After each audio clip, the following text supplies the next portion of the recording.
మీ business ఏదైనా మీ ఊర్లో promotion చేయాలంటే అది సుమన్ టీవీతోనే సాధ్యం. ఇప్పుడే సంప్రదించండి. తెలంగాణ రాష్ట్రంలో బీఆర్ఎస్ అధినేత మాజీ ముఖ్యమంత్రి కేసీఆర్ పిలుపు మేరకు ఈరోజు రైతులకు 500 రూపాయల బోనస్ ఇవ్వాలని ఉద్యమంలో భాగంగా బీఆర్ఎస్ పెద్ద ఎత్తున ఈరోజు అన్ని నియోజకవర్గాల్లో నిరసన కార్యక్రమాలు చేపట్టారు. అసలు కాంగ్రెస్ ప్రభుత్వం ఏర్పడి దాదాపు 120 రోజులైన నేపథ్యంలో ఇప్పటికే వారు కావాలని బీఆర్ఎస్ నేతలు ఆందోళన చేస్తున్నారు. ప్రకృతి తెచ్చిన వైపరీత్యానికి కాంగ్రెస్ పార్టీ ఏం చేస్తుందని ప్రశ్నిస్తున్నారు. అయితే మనతో పాటు మాట్లాడటానికి నల్గొండ మాజీ ఎమ్మెల్యే కంచర్ల భూపాలరెడ్డి గారు ఉన్నారు. ఒకసారి మాట్లాడదాం. అసలు ఈ ఉద్యమాలు ఎందుకు అప్పుడే ఎక్కువ పెట్టాల్సి వస్తుంది? పార్లమెంట్ ఎన్నికల నేపథ్యంలో ఇలా చేస్తున్నారా, లేకుంటే నిజంగానే రైతుల పక్షాన ఉన్నారా?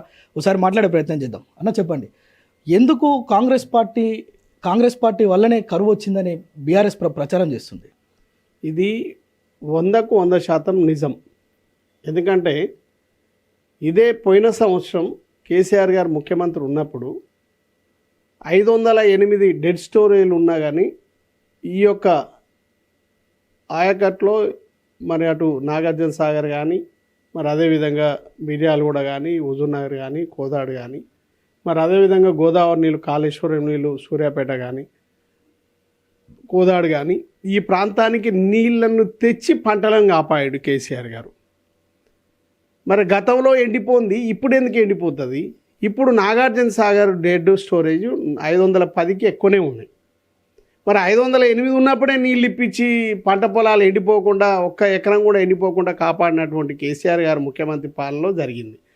మరి ప్రజలు బేరీజ్ వేసుకుంటూ ఉంటారు, ఈనాటి పరిస్థితులు ఆనాటి పరిస్థితులు.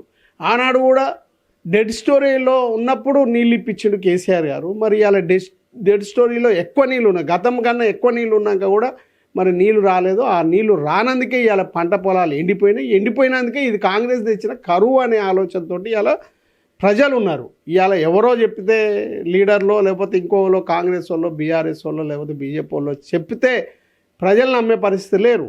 ఇవాళ ప్రజలు రైతులు ఎండిన వాళ్ళు ఉన్నారు. ఇవాళ ఎకరాలు దగ్గర 3 లక్షల ఎకరాలు ఎండిపోయినాయి. 3 లక్షల ఎకరాలు అంటే దగ్గర 2000 కోట్ల రూపాయలు మరి ఆవిరైపోయినాయి రైతుల కుటుంబాల నుంచి డబ్బులు.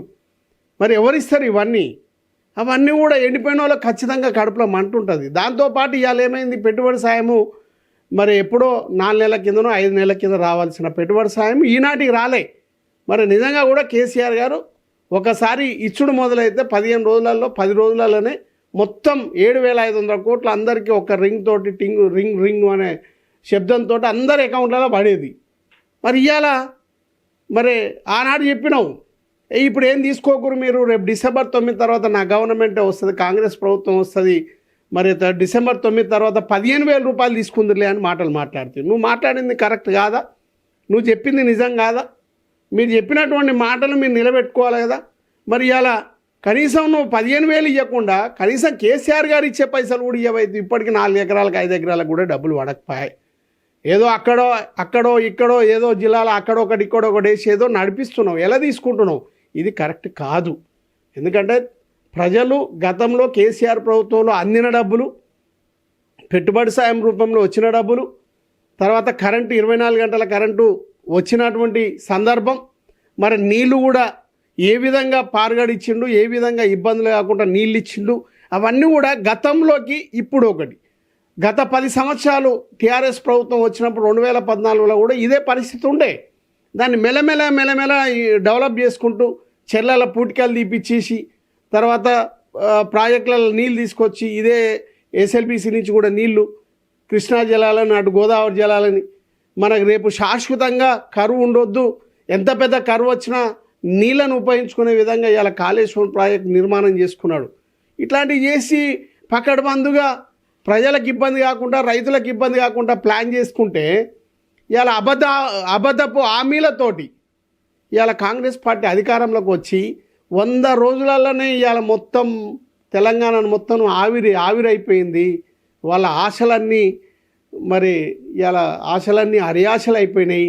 రైతులు రోదనతోటి కంటి ఏడుపులతోటి బాధపడతా ఉన్నారు.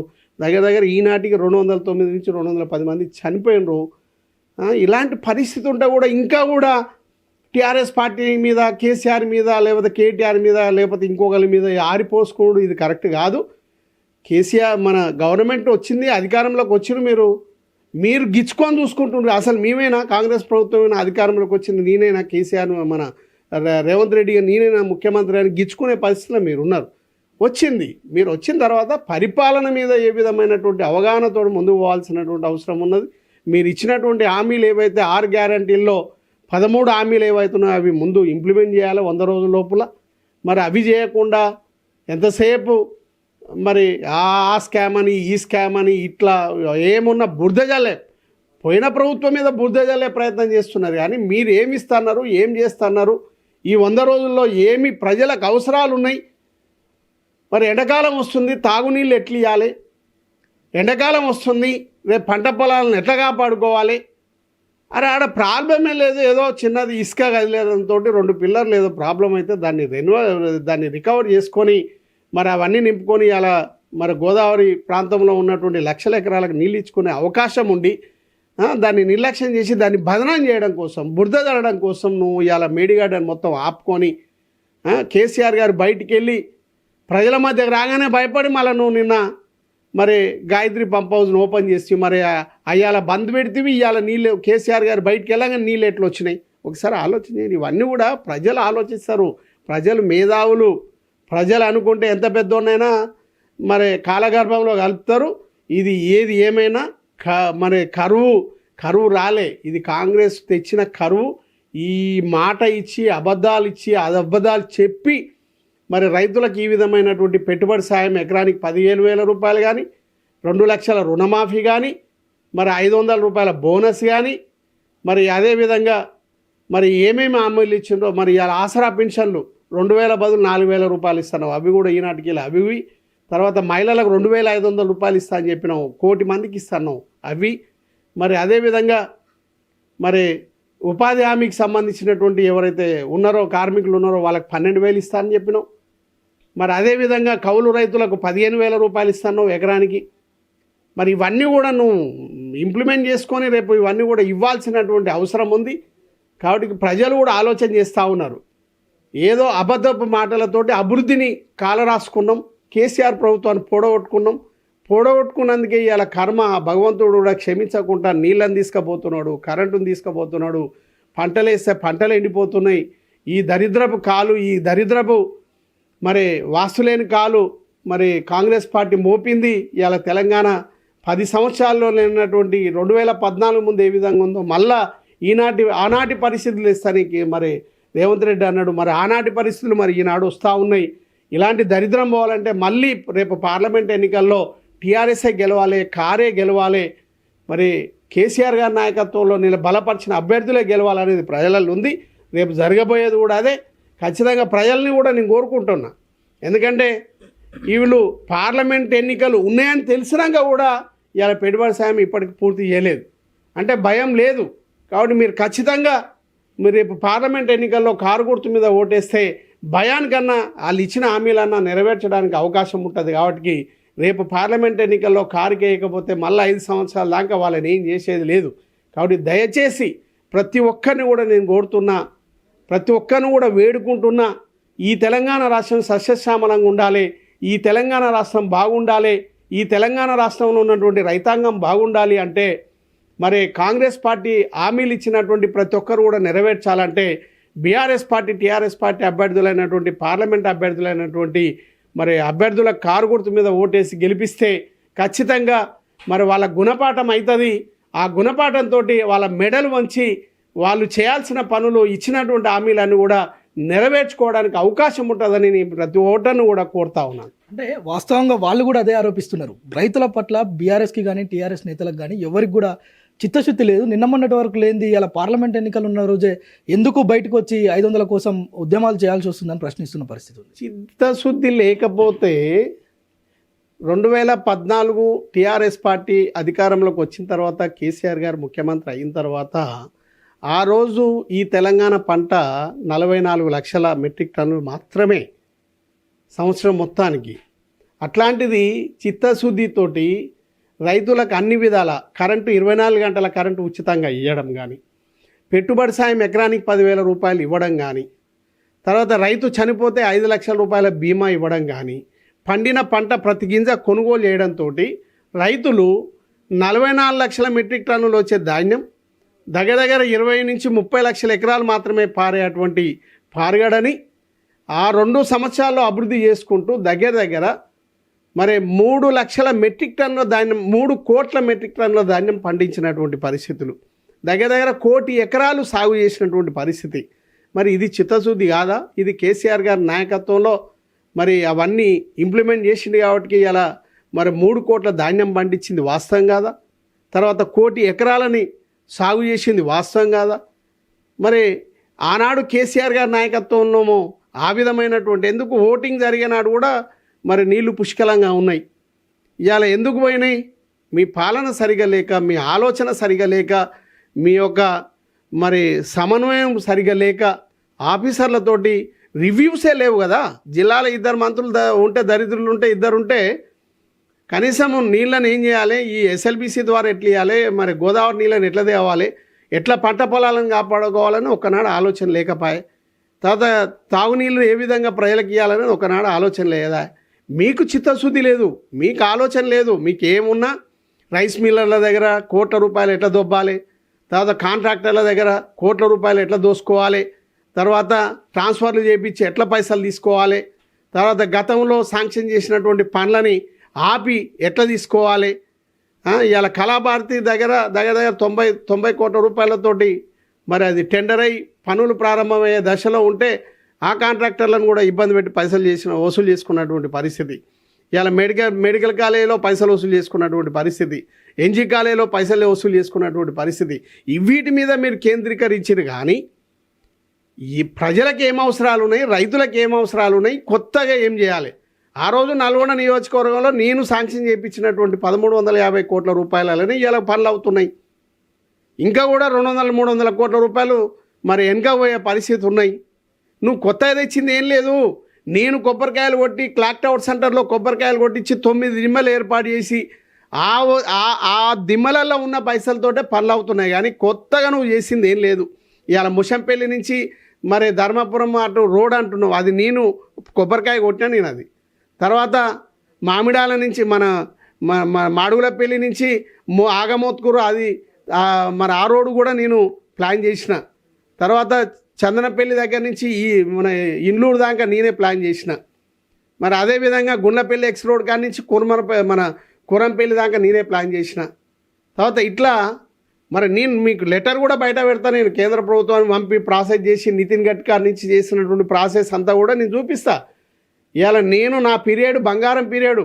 ప్రజలు నాకు ఓటేసి 2018లో నన్ను ఓటేసి ఎమ్మెల్యే గెలిపిస్తే ఆ ఎమ్మెల్యే గెలిచిన తర్వాత 2 సంవత్సరాలు కరోనా, 1 సంవత్సరం ఎలక్షన్, 3 సంవత్సరాలు పోతే 2 సంవత్సరాల్లో ఒక 1350 కోట్ల రూపాయలతోటి వివిధ రకాలుగా పనులు జరుగుతూ ఉన్నాయి. అయ్యే పనులు ఇప్పుడు అవుతూ ఉన్నాయి. ఇంకా కూడా కొన్ని పట్టించుకోకుండా ఆపాలని, నిర్లక్ష్యం చేయాలని, అవన్నీ కూడా కంప్లీట్ అయితే కంచర్ల భూపాలరెడ్డి పీరియడ్లో ఇవన్నీ స్టార్ట్ అయినాయి, ఇవన్నీ ఫండ్స్ వచ్చినాయి కాబట్టి ఆయనకు పీరియడ్ వస్తుందని ఈ జిల్లా మంత్రి నిర్లక్ష్యం చేస్తున్నటువంటి పరిస్థితి. మరి వాళ్ళకి చిత్తశుద్ధి లేదు. ఇవాళ మేము రైతుల పక్షాన్ని నిలబడ్డాం. ఇవాళ అందుకే కేసీఆర్ గారు ఆరోగ్యం ఇబ్బంది ఉన్నా అయినా ప్రజల కోసం మరి మొన్ననే సూర్యాపేటకు వచ్చిపోయిండు. సూర్యాపేట తర్వాత యాదగిరిగుట్ట తర్వాత జనగాం జిల్లాలు నల్గొండ జిల్లాకు వచ్చిపోయిండు. మరి నిన్న కూడా కరీంనగర్ జిల్లాకు పోయిండు, రైతు బాట పట్టిండు.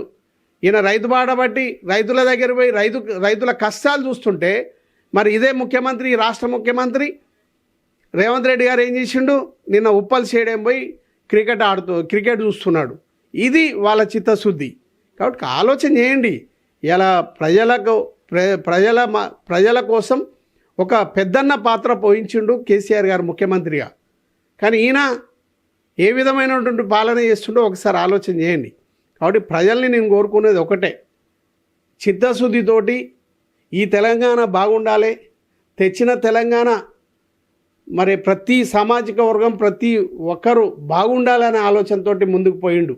ఆనాడు ఏలన చేసిరు ఆంధ్ర వాళ్ళు, వీళ్ళకి పాలనేడ చేసుకొస్తుంది మరి అని నవ్వుకున్నారు. కరెంటు మీద మన తీగల మీద మరి బట్టలు ఆరేసుకోవాలని అవమానం చేసిరు. అట్లాంటిది ఇవాళ 24 గంటల కరెంట్ ఇచ్చిండు, ఉచితంగా ఇచ్చిండు, దేశంలో నెంబర్ 1. పెట్టుబడి సాయం ఎకరానికి 10,000 రూపాయలు ఇచ్చిండు. తర్వాత రైతు చనిపోతే 5 లక్షల రూపాయలు బీమా ఇచ్చిండు. ఇప్పుడు ఇస్తున్నారా? కేసీఆర్ కిట్ ఉందా? కేసీఆర్ గారు ఇచ్చిన ఏమన్నా ఉన్నాయా? మీరు అనౌన్స్ చేసింది ఏమన్నా ఇస్తుండ్రా? ఒక బస్సును ఒకటి పెట్టిండ్రు, ఉచిత బస్సు అని పెట్టిండ్రు. ఆ మహిళలు సిగలు పట్టుకొని కొట్లాడుకుంటున్నారు. ఇంకేం లేదు వాళ్ళు చేసింది. ఇంకేం చేయరు కూడా. రేపు పార్లమెంట్ ఎలక్షన్ అయిపోయిందంటే ఇది కుక్కలు చెప్పిన ఇస్తారే ఈ తెలంగాణ. దానికి దరిద్రం అంతా ఈ కాంగ్రెస్. బట్టి విక్రమార్క ఒక పంచాయతీ, తర్వాత ఉత్తమ్ కుమార్ రెడ్డిది ఒక పంచాయతీ, పొంగులేటి శ్రీనివాస్ రెడ్డిది ఒక పంచాయతీ, రేవంత్ రెడ్డి గారిది ఒక పంచాయతీ. ఈ కుక్కలు చెప్పిన ఇస్తారులు ఈ తెలంగాణని ఇవన్నిటికీ బీజేపీ ఒక కారణంగా కాపలా కాస్తూ ఉంది. ఆంధ్ర పాలకులు ఒక కారణంగా కాపలా కాస్తూ ఉన్నారు. ఈ తెలంగాణ రాష్ట్రం విడిపోవడానికి ఇష్టం లేని వాళ్ళందరూ శక్తులన్నీ కూడా ఏకమై ఈ తెలంగాణను అస్థిరపరచడానికి, ఈ తెలంగాణను తెచ్చిన తెలంగాణని నిర్వీర్యం చేయడానికి ప్రయత్నం చేస్తూ ఉన్నారు. అందుకే మేధావులారా, ఈ తెలంగాణలో ఉన్నటువంటి మేధావి వర్గం, విజ్ఞులు ఆలోచన చేయండి. మళ్ళీ ఒకసారి మనం తెలంగాణను కాపాడుకోవాల్సినటువంటి అవసరం ఉంది. తెచ్చిన తెలంగాణని మరి విచ్ఛిన్నం చేయడానికి ప్రయత్నం చేస్తున్నటువంటి కాంగ్రెస్ పార్టీ, బీజేపీ పార్టీ 2 పార్టీలు ఏకమైనవి. ఇవాళ 2 జాతీయ పార్టీలు ఏకమైనవి. ఇవాళ 2 జాతీయ పార్టీలు ఏకమై ఇవాళ బీజేపీ పార్టీని ఎలివేషన్ చేయడానికి కాంగ్రెస్ పార్టీ రేవంత్ రెడ్డి గారు ప్రయత్నం చేస్తున్నారు. ఇలా చేవేళ్లలో మా అభ్యర్థిని గుంజుకొని బెదిరించి మరి ఆయనని 3rd పొజిషన్ వస్తట్టు, బీజేపీ 2nd పొజిషన్కి వస్తట్టు చేసుకున్నారు. మరి అదేవిధంగా మరి మల్కాజ్గిరి అదే పరిస్థితి. మహేందర్ రెడ్డిని తీసుకుపోయి అక్కడ పెట్టిండు, మా పార్టీ నుంచి తీసుకుపోయి, అది 0 అయిపోయింది. మరి అదేవిధంగా మరి సికింద్రాబాద్ దానం నాగేంద్ర మా ఎమ్మెల్యే అయితే తీసుకుపోయి మళ్ళీ అది డిస్టర్బ్ చేసిండ్రు. తర్వాత వరంగల్లో మా ఎంపీగా మేము నిలబెడితే, కడియం శ్రీహరికి సంబంధించిన కావ్యాన్ని నిలబెడితే ఆడ డిస్టర్బ్ చేసిండ్రు. ఇట్లా కావాలని బీజేపీకి లాభం జరగాలనే ఇవాళ రేవంత్ రెడ్డి గారు అన్ని ప్రయత్నాలు చేస్తూ ఉన్నారు. ఇవన్నీ కూడా ప్రజలు గ్రహిస్తూ ఉన్నారు. ఈ గ్రహించి మళ్ళీ ఏ విధంగా బుద్ధి చెప్పాలనో, ఈ తెలంగాణను ఏ విధంగా కాపాడుకోవాలనో, తెచ్చిన తెలంగాణను అస్థిరపరచడానికి, తెచ్చిన తెలంగాణను ఆగం చేయడానికి అన్ని శక్తులు బీజేపీ కానీ, కాంగ్రెస్ పార్టీ కానీ, ఆంధ్ర పాలకుల ప్లాన్లో నలిగిపోకుండా ఈ తెలంగాణని కాపాడుకోవడానికి ఈ తెలంగాణ విజ్ఞులైనటువంటి మేధావులు కానీ, యువకులు కానీ, ప్రజలు కానీ ఆలోచన చేసుకొని ఈ యొక్క పార్లమెంట్ ఎన్నికల్లో మరి కాంగ్రెస్ పార్టీకి దెబ్బ కొట్టి BRS party, TRS party car గుర్తు మీద ఓటేసి గెలిపించుకొని మరి కాంగ్రెస్కు బుద్ధి చెప్పాల్సినటువంటి అవసరం ఉందని మీ ద్వారా తెలియజేస్తా ఉన్నాను. ఇది మొత్తానికి తెలంగాణ రాష్ట్రంలో కాంగ్రెస్ ప్రభుత్వం కేవలం కమిషన్ల కోసం రైస్ మిల్లర్లను, ఇతరత్ర నాయకులను బెదిరించి, వ్యాపారులను బెదిరించి సొమ్ము చేసుకోవడమే తప్ప ప్రజాపాలన పైన ఎలాంటి దృష్టి లేదు. మరొకసారి తెలంగాణను అస్థిరపరిచేందుకే కుట్రలు చేస్తున్నారు. రాబో రోజుల్లో మరిన్ని ఉద్యమాలు చేస్తున్నామని చెప్తున్న పరిస్థితి ఉంది. కెమెరామ్యాన్ సాయితో ప్రేమ్, సుమన్ టీవీ, నల్గొండ.